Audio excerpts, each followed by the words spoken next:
আমি ধন্যবাদ জানাবো নিপেন বাবু এবং চঞ্চল বাবুদের, পরিমল বাবুদের আমার মাটি আমার দেশ যে কার্যক্রম যশস্বী প্রধানমন্ত্রী নরেন্দ্র মোদীজির উদ্যোগে হয়েছিল, তাতে এখানে পশ্চিমবঙ্গ প্রদেশ ভারতীয় জনতা পার্টির পক্ষে আমি কলস নিয়ে মাটি সংগ্রহ করতে এসেছিলাম। সেদিন আমি এখানকার পঞ্চায়েত এবং পঞ্চায়েত সমিতি, যেহেতু আমি যে দলের বিধায়ক বা যে দল আমাকে বিরোধী দলনেতার দায়িত্ব দিয়েছে, বিশ্বের সর্ববৃহৎ রাজনৈতিক পার্টি, নেশন ফার্স্ট মন্ত্রে দীক্ষিত রাজনৈতিক পার্টি, ডক্টর শ্যামাপ্রসাদ মুখার্জি সৃষ্ট রাজনৈতিক পার্টি ভারতীয় জনতা পার্টি, তাদের পঞ্চায়েত এবং পঞ্চায়েত সমিতিকে বলেছিলাম এখানে অনেক কাজ বাকি আছে, কিছু কাজ আপনাদের করতে হবে। সেই ইচ্ছাকে মর্যাদা দিয়ে, আমার বলা কথাকে সম্মান জানিয়ে এখানে তারা মোট 21 লক্ষ টাকার নানাবিধ উন্নয়নমূলক কাজ করেছেন।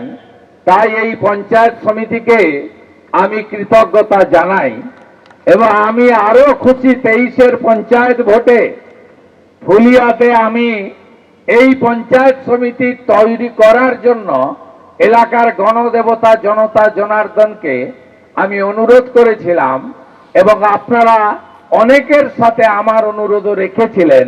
তাই আমি খুশি তারা ভালো কাজ করছে সীমাবদ্ধ ক্ষমতার মধ্যে দাঁড়িয়ে, বিডিও, এসডিও, ডিএম, জেলা পরিষদের অসহযোগিতার পরেও।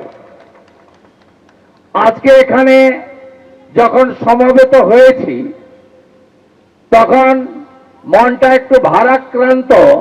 কোচবিহার জেলার মেখলিগঞ্জে আমাদের একটি ছোট্ট 11 বছরের বাচ্চা মেয়ে, তাকে একটা 60 ঊর্ধ্ব বা তারও আরো বেশি হবে বয়স্ক বৃদ্ধ, তাকে ধর্ষণ করেছে।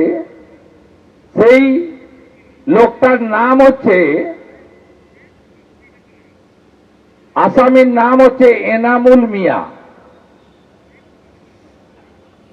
তিনি, তার ছবিটাও আপনি দেখবেন জামালদহে। দেখুন, একে দেখুন। এই লোকটা 11 বছরের, খুঁজলে হয়তো দেখা যাবে এর সঙ্গে রোহিঙ্গা বা বাংলাদেশি মুসলমানদের যোগাযোগ রয়েছে এবং এরা পশ্চিমবঙ্গটাকে ধ্বংস করার জন্য যা যা করার সব করছে। আর আমরা অবাক হয়ে যাই, এখানকার পুলিশ প্রশাসন, রাজ্য সরকার এদের বিরুদ্ধে কোনো ব্যবস্থা গ্রহণ করে না। আপনি 2019 সাল থেকে উপর্যুপরি দেখবেন পরপর কয়েকটা ঘটনা। প্রথমে সিএ আইন যখন এলো, তাকে এই মুখ্যমন্ত্রী এনআরসি নাম করে খেপিয়ে দিয়েছিল এদের। সেদিন মালদার শামসি থেকে একেবারে সাঁতরাগাছি উলবেড়িয়া পর্যন্ত গোটা রাজ্যে আগুন জ্বালানো হয়েছে। জাতীয় সড়ক, রেল লাইন, হাজারদুয়ারির মতো ঐতিহ্যপূর্ণ রেলকে পর্যন্ত জিয়াগঞ্জ, আজিমগঞ্জে পুড়িয়ে দেওয়া হয়েছে। শুধু 19 থেকে নয়, গত সপ্তাহে যেদিন মাননীয় প্রধানমন্ত্রী মালদা সফরে এসেছিলেন, তার আগের দিন 16 এবং 17 পরপর দুদিন বেলডাঙ্গাতে একই দৃশ্য জাতীয় সড়ক এবং ট্রেন লাইনে আপনারা দেখেছেন।